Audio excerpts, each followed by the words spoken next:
सेवा करना मेरे बहुत ही आत्मिक भाव का विषय है।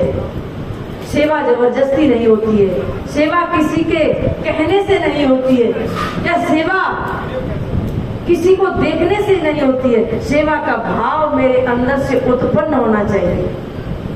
सेवा, चाहे वो शिष्य गुरु की सेवा करे, चाहे पिता पुत्र पिता की सेवा करे, चाहे भाई भाई की सेवा करे, चाहे पत्नी पति की और पति पत्नी की सेवा करे, उसके अंदर मेरी आत्मीयता का भाव होना चाहिए। और वो भाव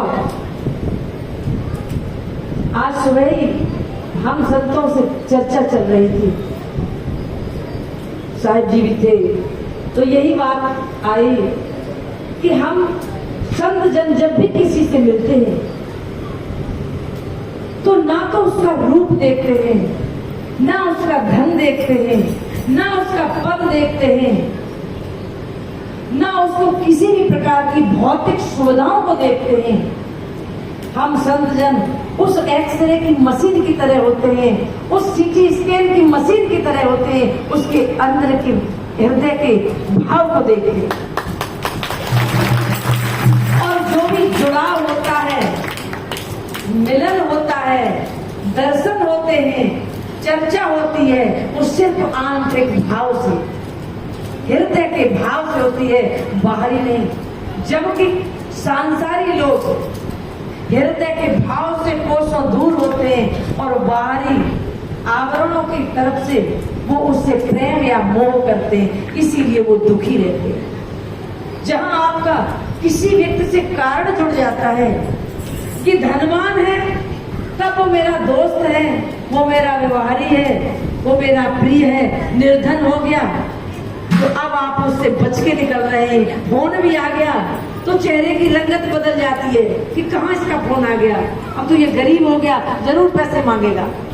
अब दोनों दुखी, क्योंकि वो स्वार्थ का प्रेम था, स्वार्थ का लगाव था, एक बाहरी साधनों का प्रेम था।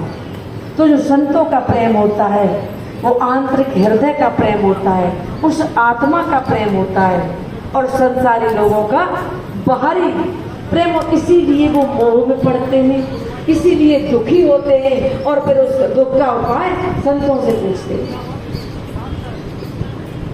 वो संत बताते भी हैं, लेकिन वही बात है कि इस कान से सुनेंगे और इस कान से निकाल लेंगे। सत्संग में आप आते हो, अभी हमारे गुरु साहब जी ने कहा था, यदि संतों की वाणी यदि इतने लोगों में से 2 को 4 को भी समझ में आ गई तो संत अपना जीवन धन्य समझते हैं। और कितने समय हो गया एक एक व्यक्ति अपने अंदर मनन चिंतन करे कि मुझे गुरुजी से जुड़े, इस संस्था से जुड़े, कभी समाज से जुड़े, किसी भी पंथ या मजहब से जुड़े। कितना समय हो गया है, मेरे अंदर कितना परिवर्तन हुआ, कुछ हुआ कि नहीं हुआ है। क्योंकि हम संतों से भी यदि मिलते हैं तो जरूर कोई न कोई ऐसा कारण लेके आते हैं, और उस कारण के इर्द गिर्द ही घूमते रहते हैं। वो कारण बना तब तो ठीक, कारण नहीं बना तो चाहे गुरु हो चाहे संत हो, कि जाओ आपका रास्ता लगे। अब तो उसे पैर छूने में या प्रणाम करने में भी बड़ी आपत्ति होती है, यदि कारण देखते हैं। आप उन कारणों को कब तक करते रहोगे? युग बीत गए, कितने जन्म बीत गए, हर जन्म में आपको माता पिता तो मिले ही मिले हैं, हर कार्य को करने वाला कोई न कोई मिल गया है। यदि आपको गुरु मिल गया होता तो आज दुखी होते ही नहीं। इस जन्म लेने का कारण यही है कि आप कहीं न कहीं दुख को लेके आगे चलते रहे। कारण ये नहीं है कि कोई गुरु मिल जाता तो आपका जन्म ही नहीं होता। वो तो उमेश साहब ने बिल्कुल स्पष्ट कर दिया कि क्या मृत्यु, क्या जन्म, क्या आना या क्या जाना। और साहब ने, कबीर साहब ने इसी जगह कितनी अच्छी बात को कहा है कि राम बुलावा देख कर दिया कबीरा रो, जो सुख साधु संग में सो बैकुंठ न हो। यदि आप लोग कहते भी हो कि कहीं वैकुंठ है, कहीं स्वर्ग है, कहीं 11वां या 15वां लोक है, कितने कितने अपनी अपनी भाषा में उसमें परिभाषित करते हैं, तो साहब कहते हैं कि जो सुख साधु संग में सो उस वैकुंठ में नहीं है जो आपका बनाया हुआ है।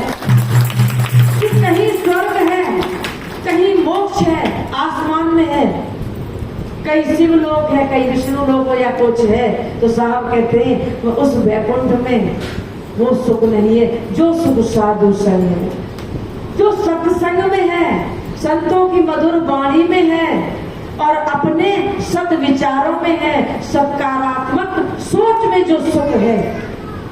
तो मुक्ति मोक्ष का सवाल कहाँ रह गया? किससे मुक्त होना है?